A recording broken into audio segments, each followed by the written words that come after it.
الأنبياء والمرسلين وعلى آله الطيبين الطاهرين وصحابه الأكرمين أجمعين أما بعد فأعوذ بالله من الشيطان الرجيم بسم الله الرحمن الرحيم حافظوا على الصلاة والصلاة الوسطى وقوموا لله قانتين. وقال الله تعالى في مقام آخر من جاء بالحسنة فله عشر أمثالها. صدق الله العظيم وصدق رسوله النبي الأمين الكريم ونحن على ذلك لمن الشاهدين والشاكرين. إن الله وملائكته يصلون على النبي يا أيها الذين آمنوا صلوا عليه وسلموا تسليما. اللهم صل على سيدنا ونبينا وحبيبنا مولانا محمد وعلى آله وأهل بيته وأزواجه وذرياته أجمعين. محترم حاضرین سامعین کرام السلام علیکم ورحمۃ اللہ وبرکاتہ. اللہ تعالیٰ کے بے انتہا حمد و ثنا ہے جو خالق کائنات ہے اور رب العالمین ہے، اور آقا و مولا احمد مجتبیٰ محمد مصطفیٰ سیاح لامکاں راحت قلب و سینہ سرور مدینہ غریبوں کے غمخوار آقا، یتیموں کے مددگار آقا پر بے انتہا درود و سلام کے بعد اللہ تعالیٰ اپنے بندوں سے اپنے پیارے حبیب کے وسیلے سے ارشاد فرما رہا ہے حافظوا علی الصلاۃ والصلاۃ الوسطیٰ، یعنی اپنے عبادتوں کی حفاظت کرنے کا حکم دے رہا ہے. بندہ جو عبادت کرتا ہے، 5 وقتہ نماز پڑھتا ہے، عبادت کرتا ہے، تو اس میں اللہ تعالیٰ درمیانی نماز کی حفاظت کا حکم دے رہا ہے. اور علماء فرماتے ہیں کہ درمیانی نماز سے مراد وہ نماز جو بندے کو شاق گزرتی ہے، بندے کو تکلیف دہ گزرتی ہے. 5 وقتہ نمازوں میں سے کچھ نمازیں ایسی بھی ہوتی ہیں کہ بندہ وہ نماز ادا کرنے کے لیے بہت مشقت کرتا ہے، سوچتا ہے، تو یہ فکر ہوتی ہے، فطرت انسانی ہے. انسان جو ہے کم و بیش اللہ والوں کو چھوڑ کر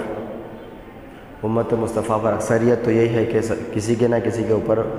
نماز کچھ نہ کچھ نماز شاق گزرتی ہے، اور جو نماز مختصر ہوتی ہے وہ شاق نہیں گزرتی، جو کچھ طویل ہوتی ہے وہ شاق گزرتی ہے.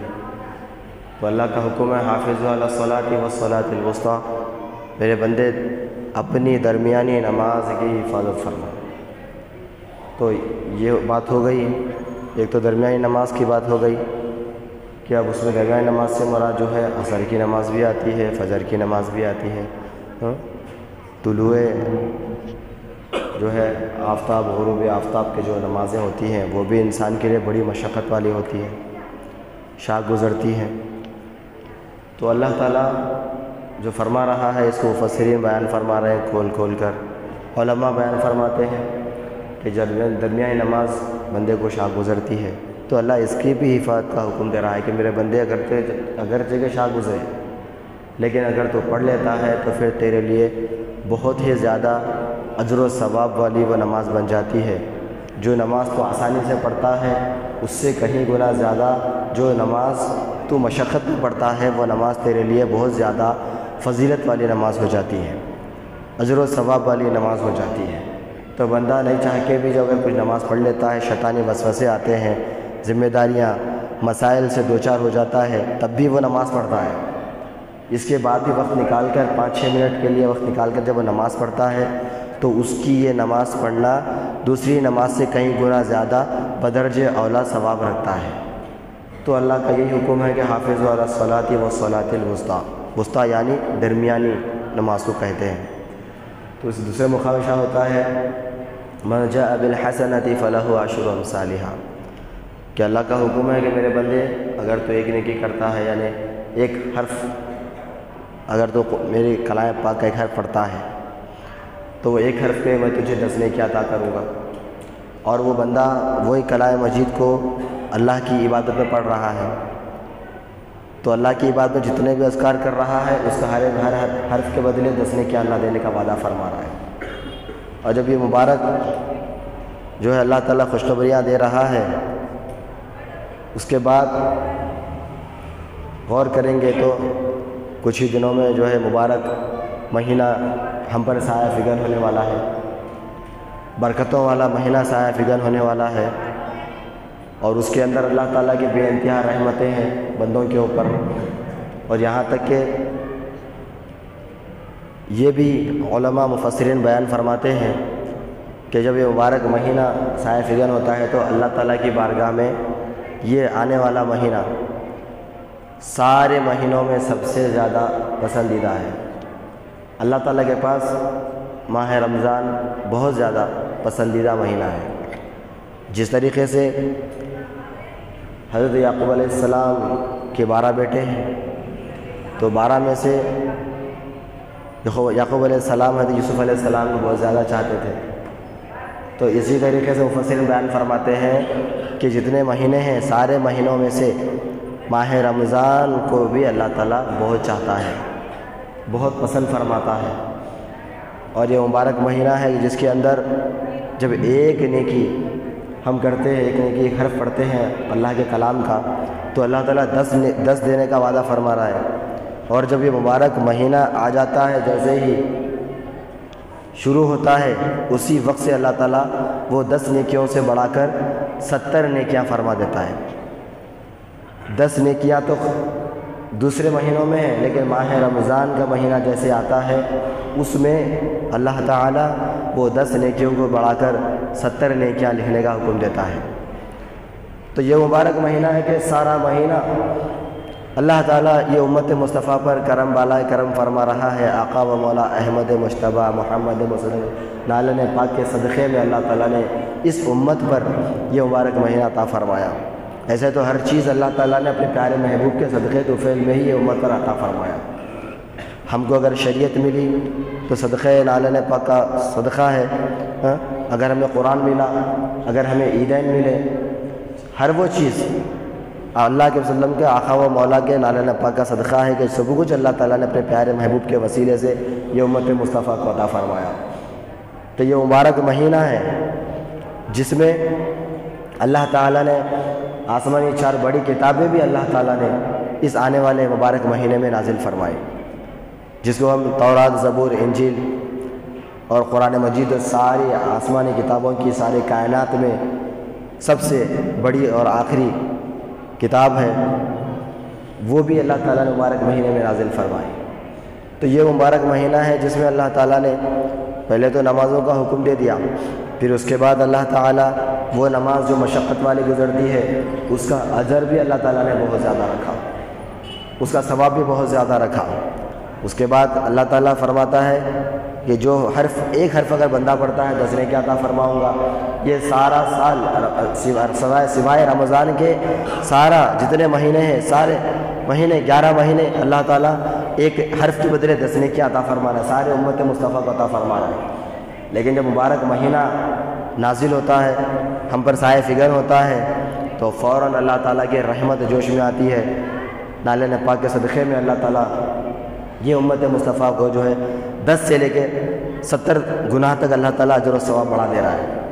اور اتنا ہی نہیں بلکہ یہ مبارک مہینے میں بندہ جب سنت پڑھتا ہے تو اس کا ثواب فرض کے برابر عطا فرما رہا ہے، فرض عطا فرما رہا ہے تو 70 فرض کا ثواب عطا فرما رہا ہے۔ تو اتنی زیادہ اللہ تعالیٰ رحمت اپنی نچھاور کر رہا ہے اپنے بندوں پر۔ اور جس طریقے سے بندہ جو ہے سارا سال خطائیں کرتا ہے، گناہ کر رہا ہے، لیکن وہ سارے گناہ سارے خطا اللہ تعالیٰ اگر اس مبارک مہینے میں اگر اللہ کو راضی کر لیتا ہے عبادت کے ذریعے سے، تلاوت کے ذریعے سے، عبادت نمازوں کے ذریعے سے، کار خیر کے ذریعے سے، تو اللہ تعالیٰ فرما رہا ہے کہ جو 11 مہینے جو خطائیں ہوئی ہیں وہ سارے گناہ بھی اللہ تعالیٰ اس مبارک مہینے کے طفیل میں بندے کے سارے گناہ معاف فرما رہا ہے۔ سارے گناہ معاف کروانے کا ایک یہ مہینہ ایک ذریعہ ہے، نالن پاک کا صدقہ ہے، مبارک مہینہ ہے۔ تو اس کی بابرکت، اس کے لمحے بابرکت ہے، اس کے اوقات بابرکت ہے، بندہ صرف اللہ کو راضی کرے۔ تو یہ ساری چیزیں ہیں تو اس میں جب بندہ عبادت کرتا ہے، سارا سال اگر وہ عبادت نہیں کیا لیکن عبادت ہر حال میں کرنا ہے، ایسا نہیں ہے کہ بندہ جان بوجھ کر کاہلی میں عبادت چھوڑ رہا ہے،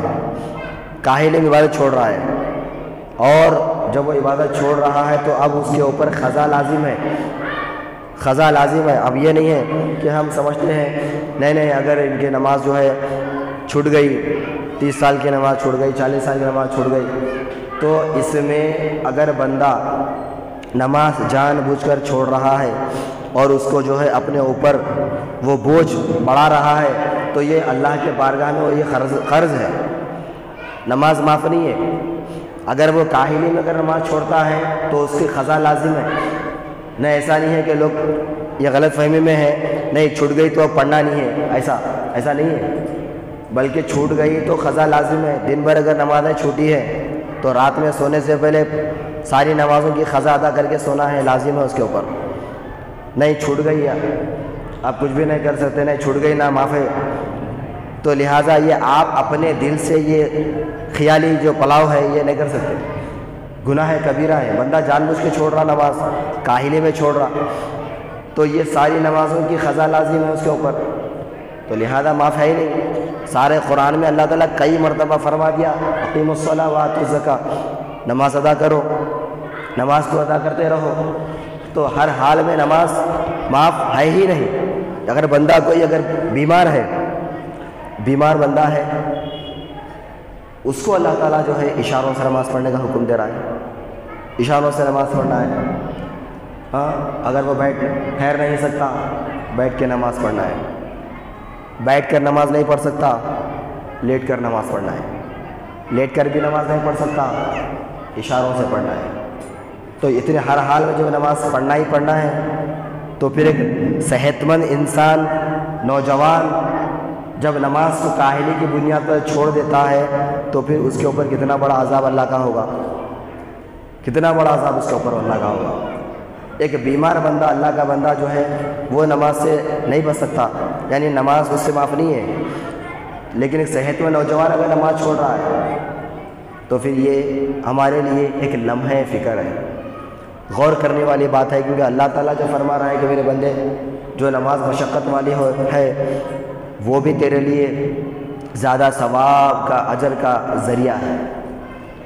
تو اس مبارک مہینہ جو آ رہا ہے، اب اس میں ہر امت مصطفیٰ غور کرے، نیت کرے کہ میرے مولا آنے والا مبارک مہینہ ہے، اگرچہ کہ میں نے سال بھر کاہلی کی، سال بھر تیری نافرمانی کی، سال بھر میں نے خطائیں پہ خطائیں کیے، لیکن میرے مولا مجھے نیک توفیق عطا فرما تاکہ یہ مبارک مہینے میں زیادہ سے زیادہ